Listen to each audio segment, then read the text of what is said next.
O Lord, give us good time studying your word and the passion that you have suffered for us to be saved. Let our meditating on your suffering be a transforming power so that we become more and more like you and less like the world. Protect your children, support them in these hard times and this very unique time that we had no experience of before.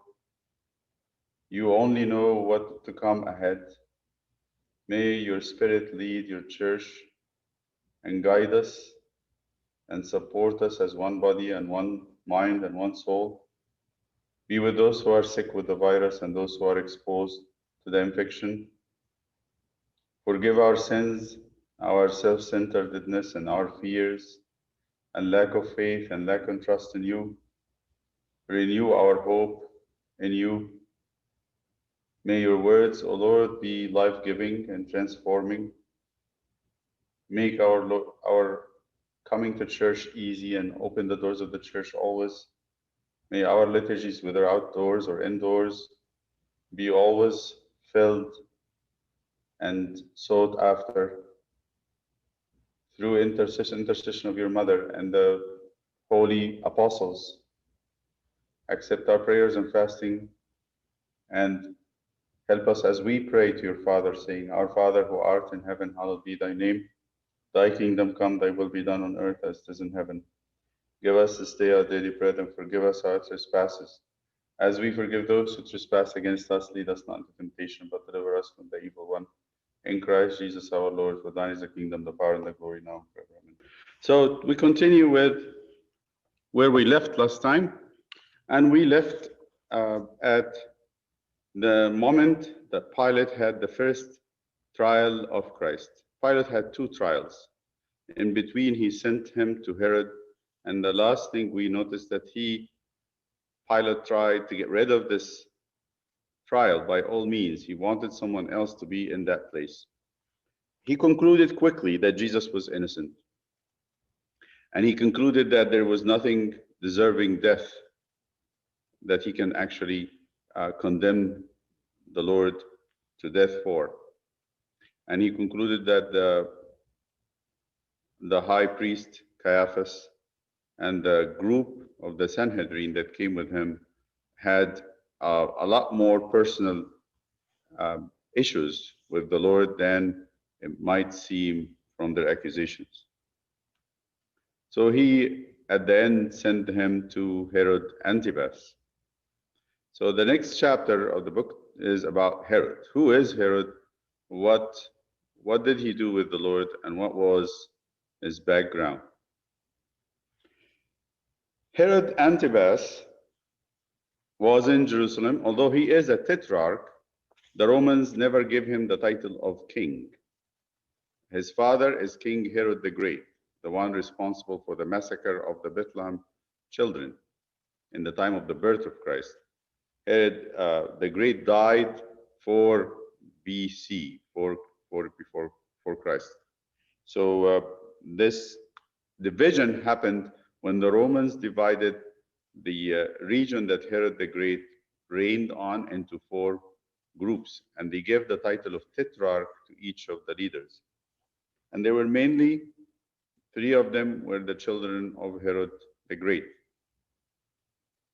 Herod Antipas was responsible for Galilee, and he reigned in Galilee, where Jesus grew up. We're going to talk about the cities that he helped rebuilding and the city that he actually started.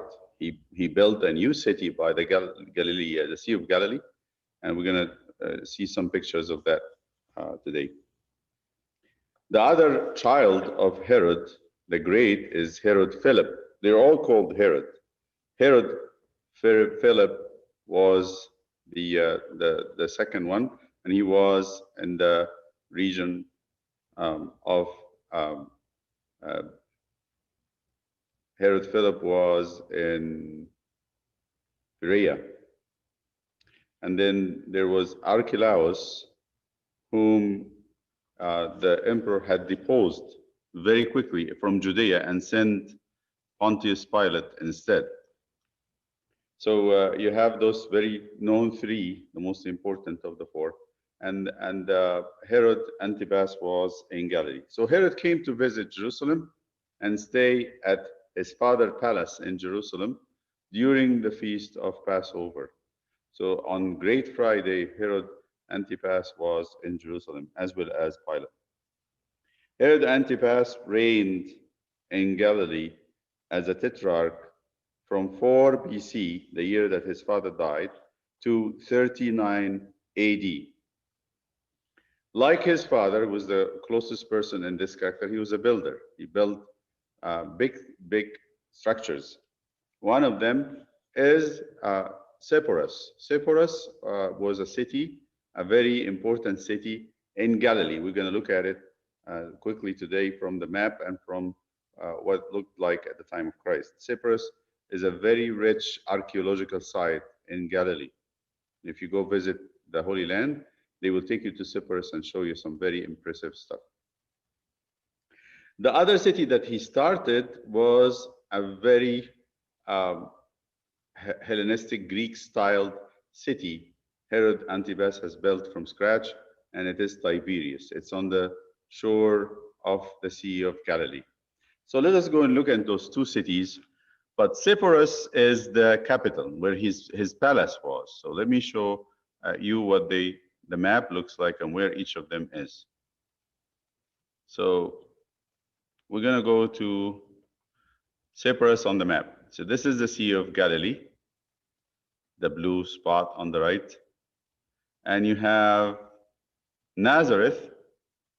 Nazareth is not on the Sea of Galilee. It's a little bit to the west of the sea. And Sepphoris is 3 miles north of Nazareth. So Sepphoris is the capital of Galilee, where the palace of the king was. And they say, did really Jesus meet Herod before? And the gospel doesn't speak of any meeting, but there is some kind of assumptions that because Sepphoris is a great trade center, and there's lots of shops and lots of trade that goes on, a big market over there, and it's actually international market. I'll tell you why in a second. Most probably the Holy Family went there shopping for their needs. Nazareth is a very small town. There's not much things to buy, and if St. Joseph would have some stuff bought for his shop, the carpenter shop, he most probably would have gone to Sepphoris to get some tools. And during the building of Sepphoris, or rebuilding of Sepphoris, because it was ruined by the time Herod Antipas took over, he had to rebuild it. So most probably he went there to have some work also, and to work with the force that was building the city and the palace. The other city he built is on the sea, and it's Tiberias. And why did he call that city Tiberias? It's because he was in the time of Tiberius Caesar, the Roman emperor. To please the Roman emperor, he made that city and named it after the emperor. So these are the cities that Herod very much connected with. So we look at Sepphoris, and this is a road, a Roman road, going through Sepphoris. You will be surprised to know that this road goes from Egypt all the way to Damascus. This is a trade road. And all the cities that lies on this road is very rich cities.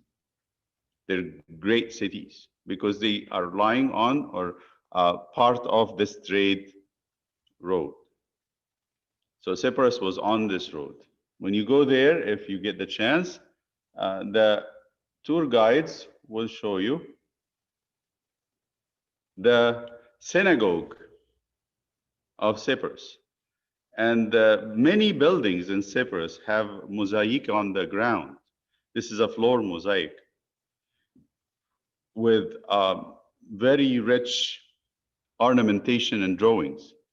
And you can see there is Hebrew words on the zodiac. they had the zodiac, and the names are written in Hebrew.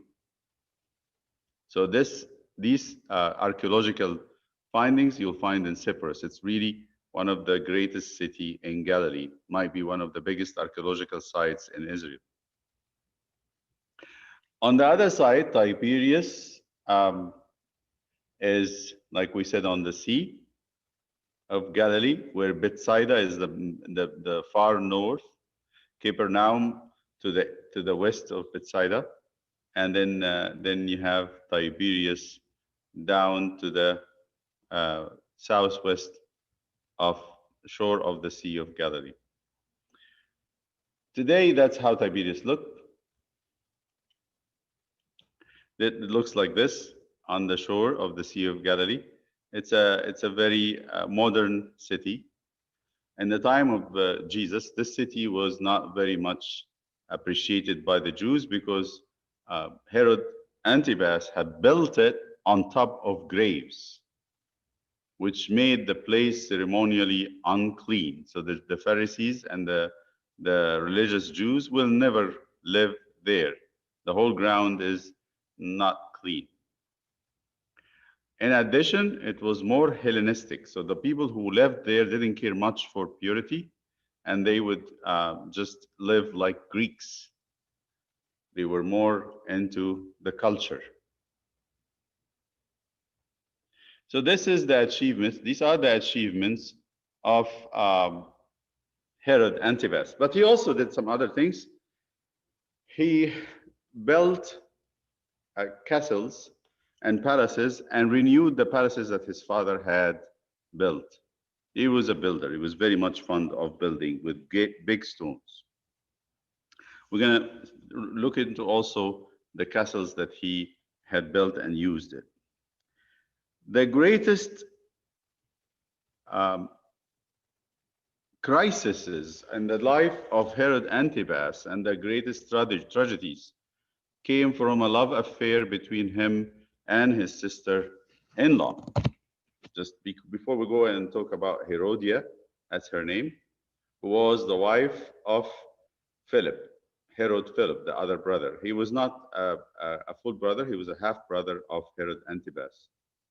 Philip, we don't know what is the story, but it's in summary. At one time, Herod went and lived with his brother in his house and lived for a long time. And during that time, a love affair grew between him and his sister-in-law, Herodia. Herod, part of his plan was to fortify his reign, his domain, and build castles to protect the borders from, especially from the Arab attacks. But he did more than that. He married the daughter of King Aretas, who was in Syria.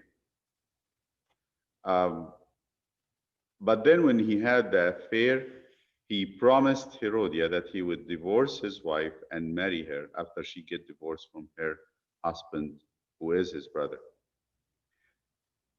History says Herodia was not only the sister-in-law, believe it or not, Herodia was also the niece of Herod Antipas. So this is an incestuous relationship on two sides. Herod's relationship with Herodia was reciprocated. She also got passionately in love, according to the description, with Herod. Now, who was at the time was the time of John the Baptist, whose service was around the Jordan River, on the border, on a good distance from the reign of Herod. He was more into the domain of Pilate. But it didn't prevent John from condemning Herod publicly. And we hear that in the Gospels a lot. He spoke about this affair openly to the people. And in one or two occasions, he went into Herod's palace and spoke to him in person. And you can wonder, the book is wondering about this contrast between that man who is a king surrounded by an entourage of highly decorated people and noblemen, and this uh, rugged man coming from the desert, dressed in a camel hair with a leather belt around his waist. And now he confronted him to his face and told him, "What you're doing is wrong. This is a sin. You're going to be ruined by it." It seems from the character of Herod that he was not a strong person. He wanted pleasure and he avoided by all means the hard way, even if it is correct. And this would lead to his destruction.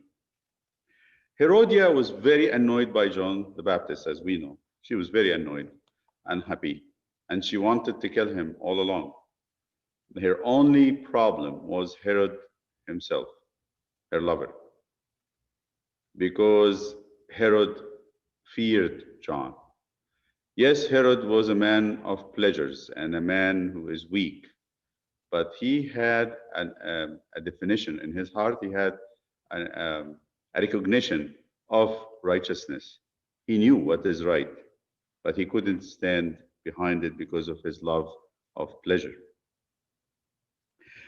We don't know when or how, but Herod wanted to get rid of John, destroying his reputation among the people. So he took him and put him in a castle. He imprisoned him. We don't know either. Also, when he transferred him from there to Machaerus Castle. Machaerus Castle is, I'm going to also go there and show you where that castle is. It's by the Dead Sea. It's a castle built by, it's a fortress built by Herod the Great. And it's in the region of the Dead Sea. Now, this is the top white spot in the middle. This is Sea of Galilee. When you go down all the way, this bigger sea is the Dead Sea. There are few castles around there to protect the borders of Judea. Machaerus is one of them. What does it look like? Machaerus looks like on a hill like this, overlooking the slopes of the Dead Sea. That's a hill from far. Machaerus by the Dead Sea. And this is how it looked when you look on top. It was made a palace-like fortress on top. And that's how it looked at one angle or another. This is how it looked with the Dead Sea in the background, the hill where Machaerus was. So he transferred John to that castle, and there he imprisoned him. It came that fateful day when Herod the Antipas had his birthday, and you know the story. And it seems like it was planned that the daughter of Herodia, history identify her name as Salome, went, we don't know how old was she most probably was a teenager, went and danced in front of the king and his friends on his birthday. And it was a very entertaining scene because she's a princess from royal family, and she is dancing and pleasing the king with her act. So he made a rash vow to give her whatever she wants, including up to half of his kingdom. Most probably he had the wine and was drunk, and he didn't appreciate what he was saying. As if the mother was waiting for this minute. So she went to her mother and said, "What should I ask? What should I ask?" صدقيني أنا لما إحنا بنتكلم Yes, Nagla? Nagla? Oh, sorry, Abuna. It's okay. You were asking something? No, I'm sorry. Okay. So she went to her mother and said, "What should I ask? What should I ask?" And the mother didn't hesitate for a second, told her, "Ask the king for the head of John the Baptist on a plate. He will not refuse."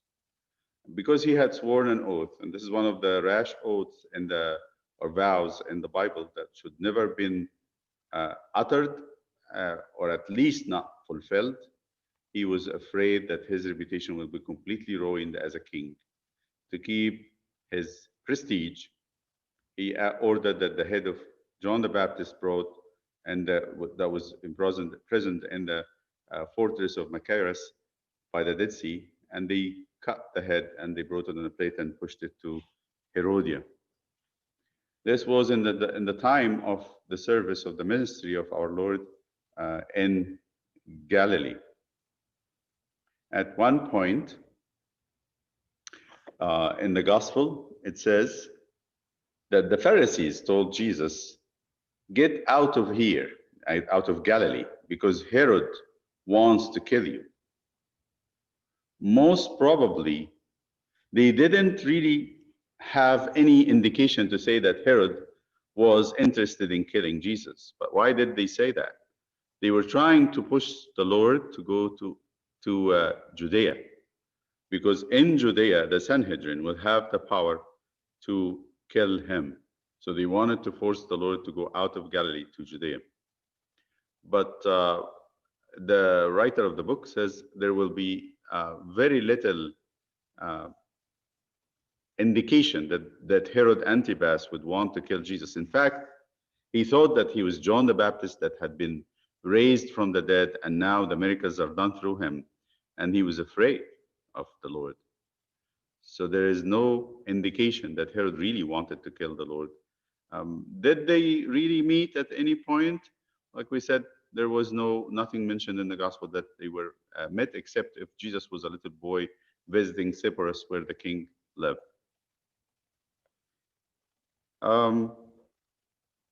Herod saw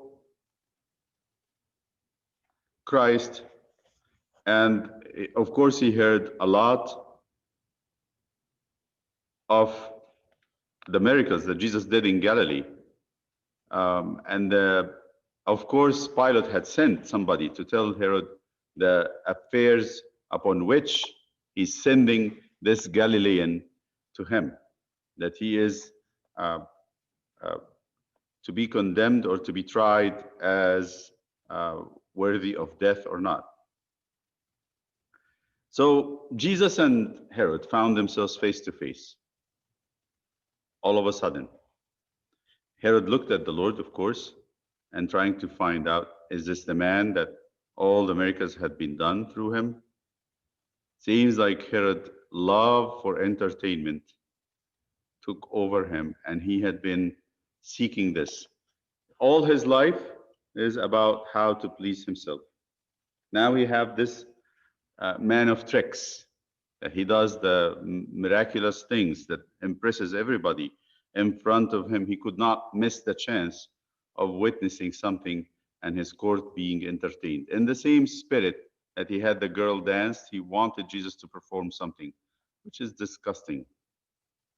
So for this reason, Jesus did not say a single word or a letter to Herod. Herod had tried few times to speak to him in different ways as to have him do anything. So he wanted to know, where did he learn those tricks? Who taught them to him? Where he was brought up, whatever. And the Lord maintained complete silence. He ignored Herod. He acted like that this trial is not his. In a majestic silence, he kept his composure without any movement until Herod got tired. So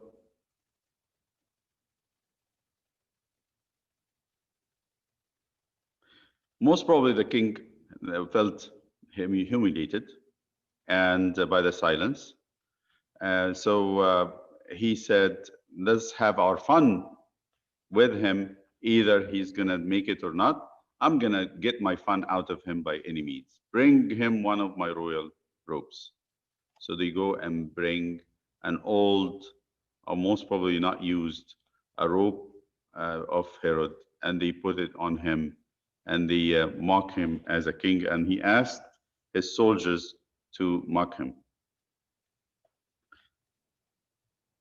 So he, at the end, refused to condemn Jesus and sent him back to Pilate without making any judgment against him. So he sent him back and said, "This is a ridiculous man," or whatever. "I'm not interested. There is nothing here I can do for Pilate." What happened to Herod after that? So we can conclude the story of Herod. It's in 39. Philip's son is named now another Herod, Herod Agrippa. He would be the one in the trial of St. Paul. Herod Agrippa was the son of Philip, the ex-husband of Herodias. Arise to take his father's place after the death of Philip, and the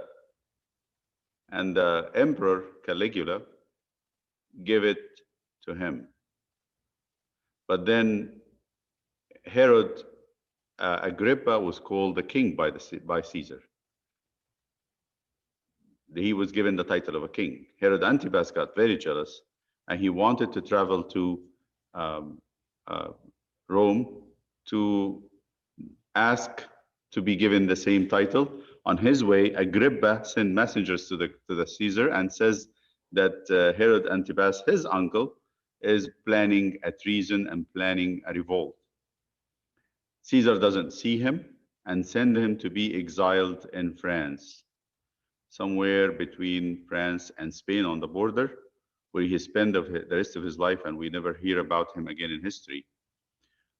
Herodia, who now is his wife, was given her freedom. Caesar said she doesn't need to be with him if she desired to. Herodia decided to stay with her lover for the rest of her life in exile, and both of them are left there, and most probably until their death. We don't hear of them.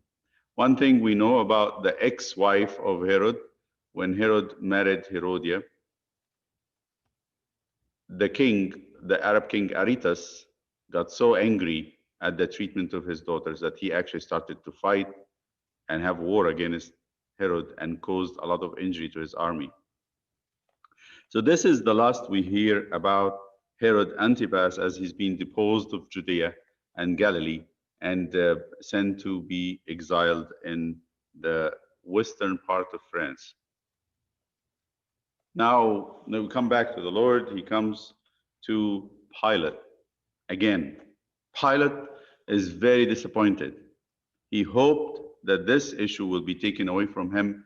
He's in a bad place, in a very bad place. It's difficult to get the affair off the dead center.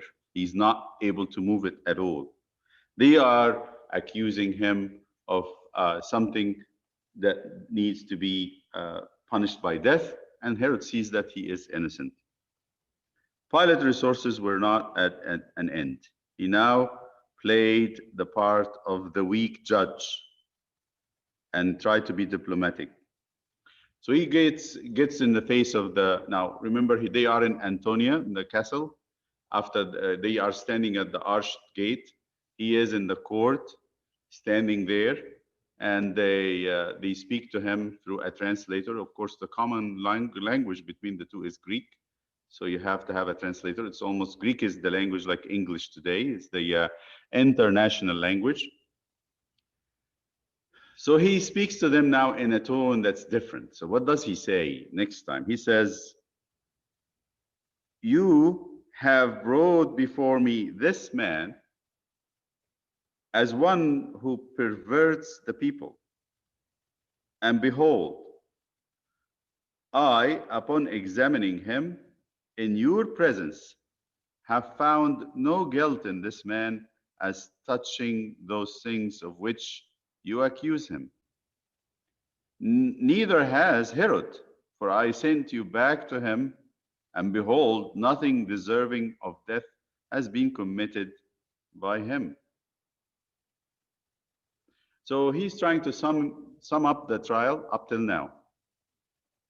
He had examined Christ in their presence and find him innocent and of the charge that they actually accuse him of. He had sent him to Herod, and the Tetrarch had found no cause for the capital punishment. This was certainly, not directly, but certainly implying that Jesus is innocent. The judge, who is the Roman procurator, found the accused innocent. That's what he meant very clearly. That's why the next words of Pilate is a shock. Okay, so when you hear this from the procurator, the Roman governor, who has the ultimate authority, as he's going to say to Jesus later, he's going to say to him, don't you know I have the authority to let you free and the authority to kill you? But then the next statement says, so he found him innocent. Next statement that he makes is, I will therefore chasten him or chastise him and release him. Okay, what does that mean in the language of those days? To chastise is to scourge, to whip somebody, to beat somebody.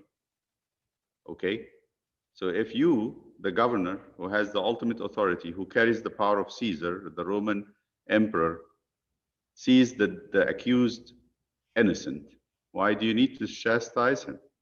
What does that mean? Now you start seeing the weakness in the tone of the language of Pilate. He's trying to please them on some level. Let us kind of, what do you call it? Compromise. Let's compromise. You want me to do something to this man? Let's not kill him because I don't see a reason for him to be killed. But you want him to be pained? I'll beat him for you. Which is, by all means, showing the character of Pilate as a weakling, as a weak leader. So he says, I will therefore chastise him and release him. That's from Luke. So he, in the same mouth, declared Jesus innocent, and the same mouth says he will give him some punishment. How would he justify that? It's very difficult for him to justify that what he's doing. He is starting to develop a guilty conscience. He knows that he's doing something that is not supposed to be done. At this point, with an interruption in the trial. What happened? As he said these words, a group of people, a crowd of people from Jerusalem started to gather and rush through the arched gate into the trial. These people come most probably because they heard that Pilate is sitting in the castle and he is running trials. He's judging over there. And most probably came because they have a custom, and we're going to hear about that in a minute. Why did this group come and what's their purpose? It was heard that Pilate is in the castle. He had come from Caesarea, and now he's sitting in the castle of Antonia, performing judgments. They had for him that seat. It's a special seat, it's a curved seat that they put for the procurator to sit on. And when he sits on that seat, he's acting as a judge on behalf of Caesar. The crowd came because they were interested in an indulgence, some kind of a privilege the Roman governor used to give, and the Gospels speak of it, of releasing a criminal in the feast. And it seems like there was a custom during the feast of Passover, that by the feast he would release a criminal, and it is up to the crowd to decide which criminal they wanted. There was this Barabbas, and it seems like the crowd that came for the trial of Christ is not exactly the crowd that came on Palm Sunday through the gates. And the writer of the book makes that point. He says, the crowd that came on Palm Sunday most probably were the collection of the pilgrims from Galilee who knew Jesus from their hometowns where he went through Galilee. And they came, and as they heard about him coming to Jerusalem, they hailed him and accompanied him through the gates. Most probably that was the case. But the crowd that came to attend the trial was a crowd with a purpose of releasing Barabbas. Who was Barabbas? The name means the son of the father. Few manuscripts, old manuscripts, called him Jesus, son of Barabbas. And some people make that comment that there was a choice between Jesus, the son of the father, and Jesus, the son of the father. And Barabbas was a criminal. But what kind of criminal? St. John simply says he was a thief. The other gospel writers, Matthew, Mark, and Luke, they would pose him as a zealot. Who are the zealots? Most probably they were a sect of the Pharisees who was very displeased with the pacifist attitude of the Pharisees toward the Romans.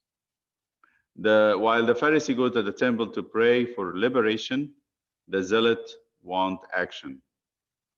The Pharisee would hold the Torah, and the zealot would hold the Torah and a sword, a revolutionist. They say, we just not going to stand by and watch the Romans do whatever they please with the holy city and with the country.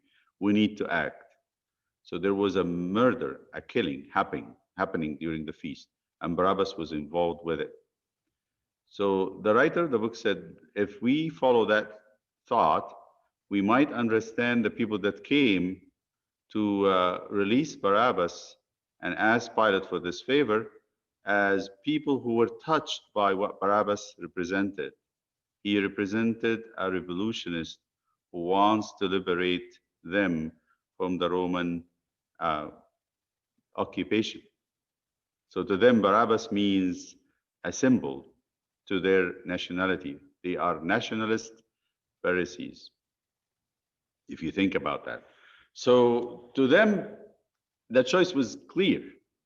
Here is the Jesus that speaks about peace and love and the lack of difference between Romans and Jews and everybody, and the loving of the enemy. And this Barabbas who stands for them, which one they would choose.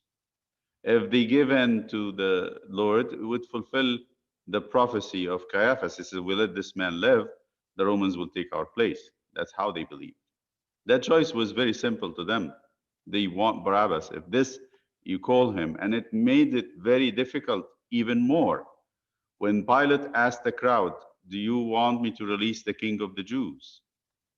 So this was almost like without knowing. He didn't really know what he was doing. When he said, Jesus, the king of the Jews, they looked at someone who is condemned in chains. And those revolutionists would look at someone who's in chains being called their king, and their blood will boil. A Roman calling this man in chains our king, we're not going to be changed. If our king is in chains, we don't want to be in chains. So they said, no, let us get the other one who can actually use all our forces to get rid of you. He represents us, not this one. We don't want this one. So that's why they cried. When he said so, the writer of the book says this very, very interesting when you pause a little bit. He said, he looked at the crowd and said, so which one of the two you want? And they said, Barabbas. The fatal mistake that showed that Pilate already had gone out of his wits completely is when he asked the crowd, what do you want me to do with Jesus, with the King of the Jews? Okay, the writer says, just pause for a second and ask this question. Yes, the crowd was given the privilege of releasing a criminal. But when it is actually said, or by what force, by what law, but by what policy, the crowd will be given the power to determine the fate of another person. You get the difference? Like, why would Pilate said, what do you want me to do? That's your job. You are the judge. You're actually surrendering your role as a judge to the crowd. And he, I'm sure, out of his guilty conscience, completely regretted it when the crowd cried, instigated by, of course, the high priest and the Sanhedrists send their men And then most of the chief priests and stuff were among the crowd say, crucify him, crucify him. The crowd actually followed, crucify him, with a roar. The Pilate completely shrunk when he heard this. And then now he is in a place to ask, why? What did he do? And they were actually more and more violent, asking to crucify him. Pilate doesn't know what to say. And then he, out of a trial. So before we go into the action that Pilate is going to take next, he retreats. He sits on his little curved chair that he was done for his judgment seat, and let the crowd deliberate about which one to choose. While he's waiting, a servant come with a little piece of paper or a message from his wife. Her name was Procula or Procla. Some translation call her Procla. She is warning him. She said, I have suffered a lot during the night with a dream regarding this righteous man, just man. Have nothing to do with him. Don't be involved in this. Some historians would say that Procula, during her life in Caesarea with Pilate, had become a Jew. She was converted. And the question is this dream that she had and suffered was a normal dream? Was a supernatural dream? Was a natural dream? It could be, because she's thinking the whole day about what's going on with this prophet whom his fame reached her ears, and she's thinking about him. And then now he is in Jerusalem, and now they actually are trying to kill him. But the supernatural is also there, because the Gospels would not, especially St. Matthew, would not bring that dream unless it's equal with the dreams of Joseph at the beginning of the Gospel, when he is warned in a dream, and the dreams of the wise men and the angels appearing to them. He says this could be very well a supernatural dream. So when Pilate is met by this fierce demand of the blood of Christ, he says, I will chastise him and then bring him back. So he asks his soldiers to scourge him.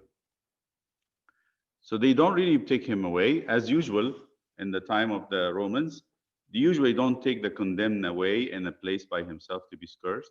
They do it on the spot, in front of everybody, and in front of the governor. And how they do it, and I would say this is one of the most painful things in that day. They had to strip him naked. It's part of the process. And they would tie him down to a short pillar, so that to make his back and shoulders exposed.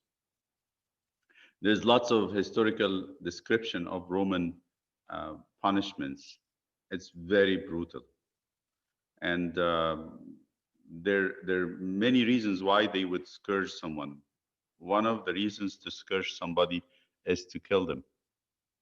Cicero, the Roman judge, had described the beating of someone by Roman governors, and how it was really, really bad. And I don't want to repeat what the book said. It's very graphic. It's like something that makes a person shiver. So they had in the history and in the museums 2 types of whips. One of them is called the flagellum, and the other one is called the flagrum. The flagellum is made of leather strips, and it's made of maybe cow tails and or leather strips of the skin of the oxen and cows. And when it's used, it leaves gouges in the skin, leaves furrows in the skin of the beaten. But the flagrum is different. The leather strips ends up with pieces of bone or metal or glass or lead, something heavy. But the flagrum also has 2 types.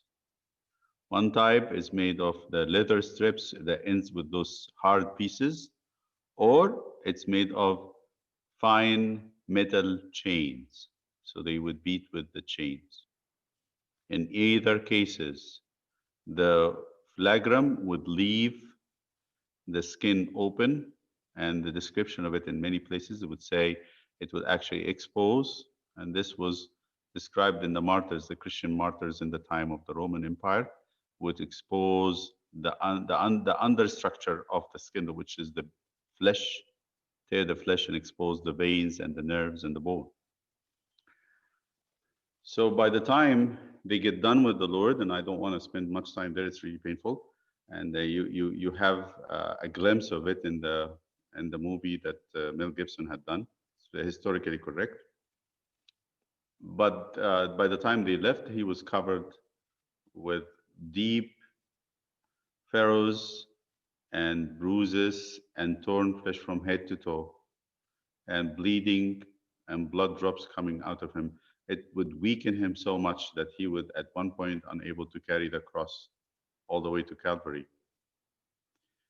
So, but they finish, then the soldiers would take the Lord, and they get tired. There were two, I mean, the shroud would tell us there were two soldiers, and they, one of them was taller than the other, and they were beating him from both sides. And it was the flagrum, not the flagellum, that the one with the bones, because in the shroud there is impressions of like dumbbells on at the end of 3 leather strips. When they beat him, they cover the shoulders, big time, the back, the chest, the back of the buttocks and the thighs, the calves, back and front. They had not left an inch of his body, the back more than the front. That's not covered with the whip. Then they take him from there, and they take him back. This time they give him his clothes back to put on. The shroud images would show us that his wounds was stripped maybe 2 times. So most probably the first time is after his flagellation, and the other one is at the cross. When they take him back, I remind you of those soldiers. They're not really Italian, they're not Romans. They are recruited from the enemies of the Jews. So they would be most probably Samaritans or from cultures around the Jews who didn't like the Jews. So they take this person who is called the King of the Jews, and they are going to have fun with him. They found in the archaeological studies of the castle of Antonia something very rich. There's lots of excavation done there. They found that the north side, where the camp of the soldiers used to gather, there used to be a cohort of soldiers, which were around 600 soldiers. They found on the flagstones of the court an inscription, an engraving of games. They used to play their games with dice or knuckle bones or something. So there was the place of entertainment. So they take Jesus back to that spot, most probably, and they want to entertain themselves. So the soldiers, most probably who beated him, were taking him back and leading the mockery. They said, he is the King of the Jews, let's treat him like a king. The games he used to play was about kings and executions and stuff like that. So they would take him back. They find a rope, again, a purple rope from one of the soldiers. Soldiers used to wear very rich colored ropes. They are tying them with a button at one side, the left shoulder, and let it drip and cover the right side from the other side. And as you see him in pictures and movies. So they put that rope on him. They run to think of someone came up with the idea to make a crown. They look around, they most probably have a bundle of thorn branches that they use for fire. They tie it together and they put it on his head. The shroud tells us that this was not a circlet, it was not a ring. It was a full cap over the head, a full cap.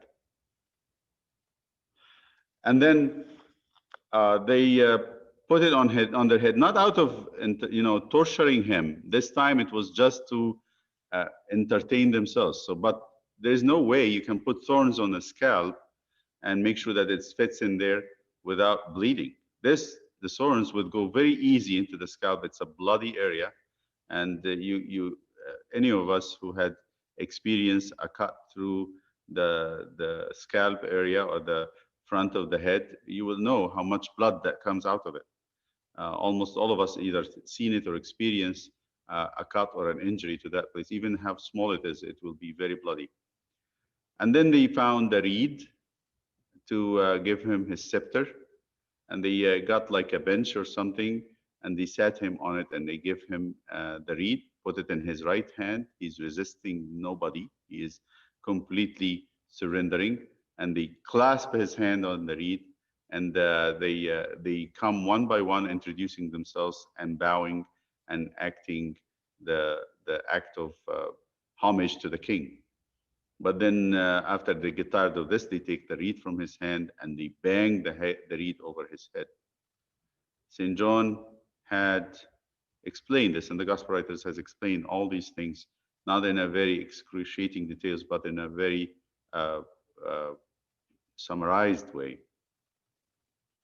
Then they bring him back to Pilate. I'm sure Pilate he went in his house to attend to some affairs and came back, or to the castle came back, and then he looked most probably shocked and surprised, but not displeased. Most probably not displeased, because he's going to present him back to the crowd, and especially to the Sanhedrists, the leaders. So when he brings him back, there is two ways to explain what happened next. Because when he brings him back, he's going to say the following.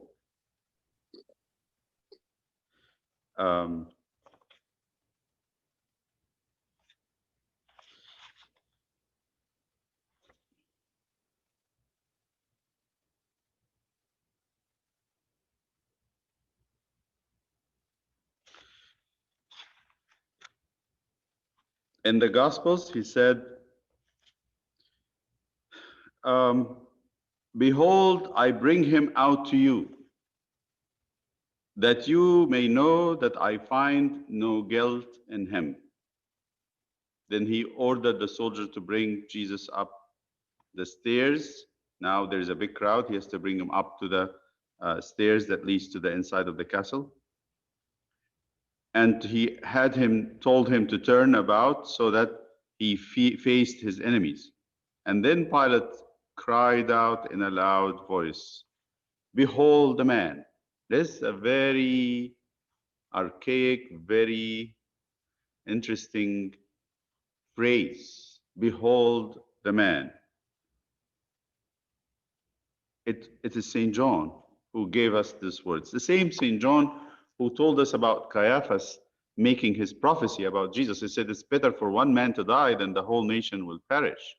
And St. John kind of commented on it. He was prophesying. It was from God that he spoke these words as a high priest, because Jesus is not going to die for the nation. He's going to die for all the children of God, to bring them into the church. So these words came to us down through the centuries, like the words of the prophets. That behold a man. Behold a man who is more than a man. Behold him whose coming and whose present situation were foretold by the prophets, especially Isaiah. Behold him from whom alone comes the salvation of the world. This is what it means to us as we read, as St. John recorded them. Behold the man. This is the man upon whom all the fate of the universe is decided. This is the man. When you look at the saying of Pilate, it might, what did Pilate mean by these words? It could mean one of two things. Some people would say it means, is this the person that you are going to insist on bringing him to death? He's almost dead. Look at him. behold this man, he's not even, you cannot recognize him. He's completely disfigured. He's beaten so much. And that's why Pilate didn't say anything to the soldiers. They have done a very good job on him. Jesus was barely standing. And there's the other one. It says, don't you have pity? Look at how much beaten he is. Don't you feel bad for him? He's half dead. So in either way, he underestimated the fierceness of the enemies of the Lord. He underestimated it. And I would say this, if you are familiar with all the fanatics who caused all the terrorist attacks and the slaughtering and the killing and the beheading, you would know that in the hearts of people like those, there is no pity. There is not even reasoning. They are determined to get rid of someone. They will get rid of somebody. So in either case, he underestimated the fierceness. So the mob answer him and they would say, crucify him, crucify him. So then he said, take him and crucify him yourself. And here, Pilate again, this is actually shame. Pilate again is giving up his post as the governor. As according to the Roman law, nobody can crucify anyone or kill anyone. What is this? Meaning like, I want nothing to do with it. You do it, I'm gonna cover my eyes in a way. Unfortunately for Pilate, unless he had part of it, it could not be done. There would be no way that the Jews would do it. In this case, his hands are tied and his character played a big role in it. The Jews understood perfectly what Pilate meant. They knew he was not giving them permission to crucify Jesus. They felt that they were not making much progress. They're going back to ground zero. So at this point, they said to him, if you let this one live, you're an enemy of Caesar, because he calls himself the Son of God. When Pilate heard this, he started to be very afraid. St. John says he got so fearful. So he took the mutilated Jesus into the castle inside. Come with me, he said. And he came inside and said, where are you from? And of course, we know that he knows from Galilee. He had already sent him to Herod because he heard that. But what does the question mean? Where is your origin? Where are you coming from? Are you from heaven? Don't forget Pilate in a time of superstitious and religions and gods and stuff. He is aware. He lives in a time where people believed that the gods send their sons to walk the earth and be among them. So he was aware that this could be a reality, where that person standing in front of him would be a son of God. So Jesus said nothing, because at this point, there was no point of answering Pilate, who Jesus had saw him, how he deals with the truth. He knows that he's innocent. He has the power to release him. He's not doing anything about it. So Pilate asks him this question. Don't you know that I have the power to release you and have the power to condemn you, to crucify you? And here he had managed to pull an answer from the Lord. He says to him, you have no power over me unless you were given from above. That's the truth. Pilate had no power. Caesar had no power unless it was given to him by God. So everything ordained, everything what we call permissive will of God, the permissive will of God. God permitted that this could happen. If it was not permitted, Pilate would have never been able to do anything, and he could not, nor the Jews. And then he continues to say, for this reason, the one who had betrayed me to you has a greater sin. And here people ask, who is this one that Jesus speaks of? Some say Judas, but this would be very unthinkable because Pilate doesn't know Judas. He'd never heard of him, never seen him. He has no idea what happened. So the Lord most probably speaks of Caiaphas, who is the high priest, who is supposed to bring Jesus, introduce him to the crowd as the Son of God. He's the one to reveal, to help the knowledge of Christ.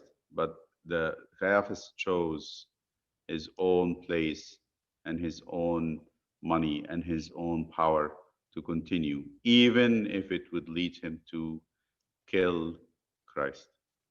So this is why Jesus said to Pilate, "You, the one who had betrayed you to me, or to betrayed me to you, has a greater sin." I'm going to stop here, and next time we're going to continue with the condemnation of the Lord and how he was the conclusion of the trial before Pilate and the way to Calvary.